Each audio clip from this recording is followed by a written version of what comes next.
My role is dance captain. Our choreographer, which is Phil, teaches all the dancers in the lessons, and then he'll teach them once, and then it's my job to take them away and just like clean them, like timing. If people don't know stuff, we'll go over stuff like count by count so they know what to do. There's me, Sophie and Evie, but I'm dance captain for like my class, like musical theatres. Sometimes she needs me and then sometimes I need her to like help, like say if she knows a bit better than me, she can do that part. So we haven't really split them up like that, we just, so in some dances like both reach for the gun, the dancers, like the people in the dance class have a separate bit to musical theatre. So in that sense she's take the dancers and I take the musical theatre lot and split it like that way.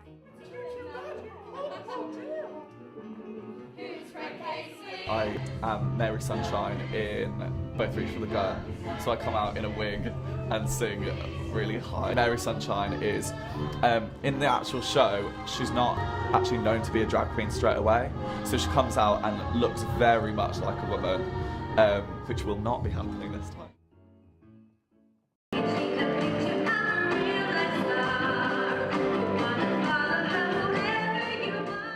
So, she's very confident, she's very, like, she knows best. She uses her assets a lot to get where she wants, and it ends up, when you watch the whole of Fame, because she doesn't listen to anyone and she tries to take shortcuts and stuff, she ends up getting an offer and it all goes like wrong and she becomes homeless and she ends up like being a drug addict and dying from it. So at the end of Fame, when I sing There She Goes, we do like this, so we're like foreshadowing it, that she dies basically.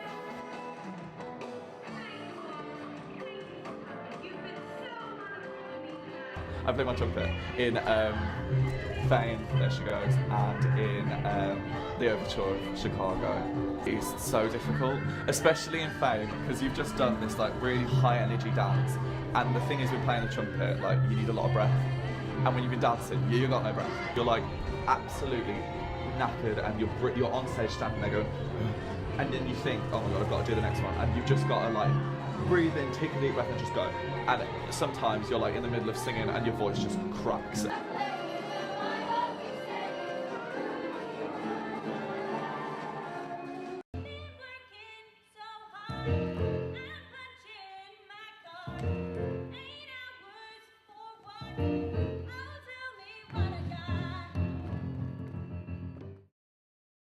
I'm the assistant musical director and I'm vocal coach and vocal captain. So everything you hear, like, I clean up. So Al, who's the vocal lecturer, he's the musical director. He will teach a song and then I will go over and clean it up.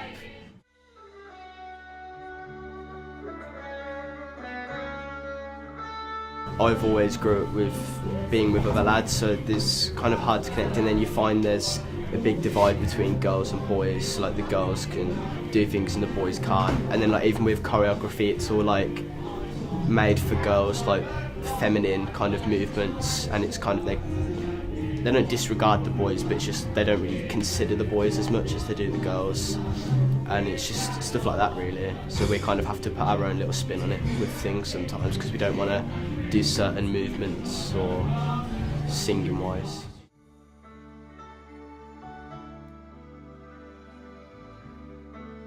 I don't really have a role. I was supposed to be choreographer, but in my class I'm the only street dancer, commercial dancer, and I didn't want to deal with the amount of pressure that people were going to say, that's too street, this is a musical number. I couldn't deal with that. Like that, I just couldn't deal with it, so I just thought, I'm focusing on my pappy's vocal development, which will help me. I know it sounds really selfish, like, yeah, it'll help me, but like, it's easier to do if you work on yourself than other people, because you can't help the way other people learn. For my part, I'm doing acting through song, so that is looking a lot more into the techniques of how to use my voice and also my acting skills together to be able to produce a very like strong character when I'm singing, and give, so that you're not just watching someone sing, you're sort of drawn into it as if they're saying like a monologue or a speech or something. Like it's not them singing, this is them like in the moment sort of thing.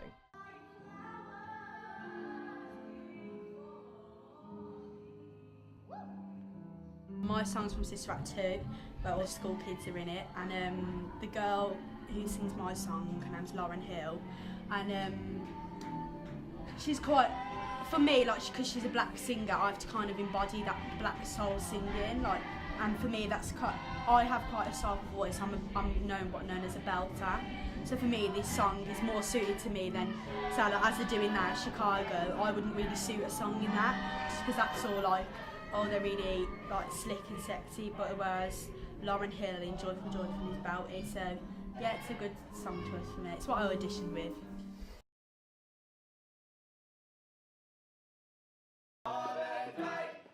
For Maiden Dagenham, I'm playing Eddie, who is the husband of Rita, and he's has like his little own power struggle thing with having to deal with his wife now taking more charge in life and doing this strike and stuff, while also trying to look after the family and everything and step up as a person. Maiden Dagenham, I'm like all the lads are like the ensemble, really just like laddie lads. There's a lot of competition between us. I started this course as the only real male dancer.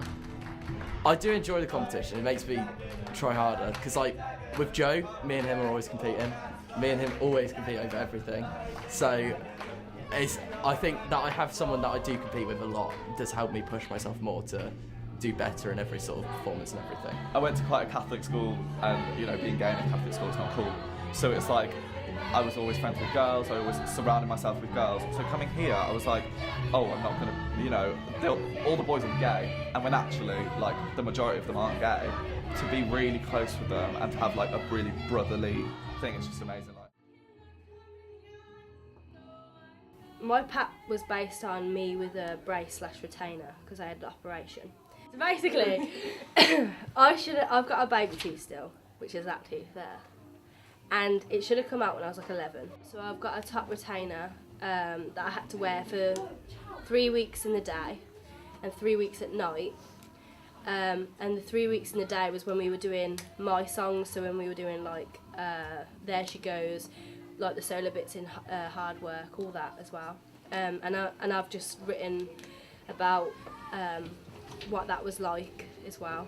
So all that stuff is finished. It's more now I'm just doing like the research and stuff and how to manage with a train track brace and how to get over, like, because I'm going to have a bit of a lisp as well. I've got to like find out ways I can get over that while singing. Will it affect me and stuff like that? So now it's just all my research.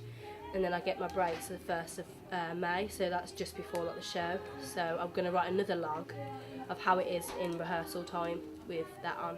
And I was really pleased because he was like, no one else has ever done it before. Quite a lot of people doing fitness, do you know what I mean? I'm on costume and wardrobe, so I'm in charge of Chicago, Sister Act and Boogie Nights, and then over Collapse Week and the show, I'll be like backstage with wardrobe, making sure everyone's in the right thing, doing, you know, costume changes, just organising that sort of side of it, sewing if I need to, if people split their outfits. But I'm not very good with my stress levels, let's be honest. So costume calls are really difficult because it's difficult to say, oh, I want you to wear this, because it's not me who wants it, it's, you know, Phil wants specific things, and then some people don't want to wear that because they don't feel comfortable in it, it doesn't fit them, they don't, you know, they don't feel like they'll look good, and I totally understand that. Like in I don't know, yeah, in Boogie Nights, people aren't gonna be wanting to wear flares and massive like platform shoes, but that's what the thing was, and that's what the period was. So it's difficult when people battle against you for what they want to wear. I do believe that they'll cast it on who deserves what. Yeah. I think that's the way it should be done. There's Lorraine and Debs, it's a duet, so it's me and Tia. But yeah, like the character that I got sings really high. I can't sing high, as you've probably heard. Tia can get up to the high heavens. So we like had to swap it round. But yeah, it's a good number. It's just us two and the dancer, so there's no musical theatre. I think that's like one of the few like numbers that just have us two on the stage. Because everybody else is like loads of people on the stage. But yeah, It's good, it's fun. We're all pretty, I'd say we're all pretty close, but at the same time we're all very separate people. Like, we all have different attitudes towards different people, but at the end of the day, we're all in it for each other. We're all in it for this show, and we all want to give this show our all.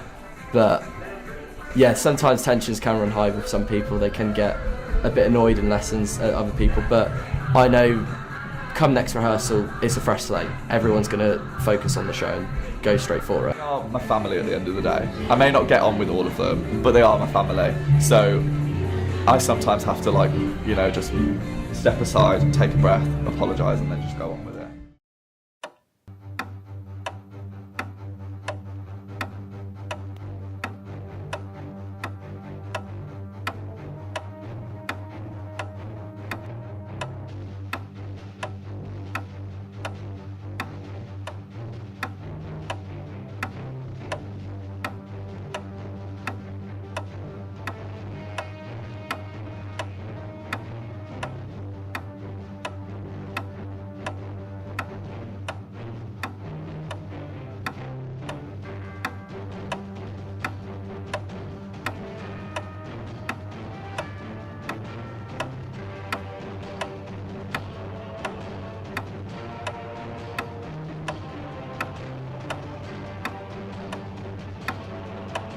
No, I'm really excited. It's going to be weird because, like, I've spent 2 years with these people, and it's going to be, like, sad to leave them and everything, and we'll go in different ways. But, like, I'm proud of everyone.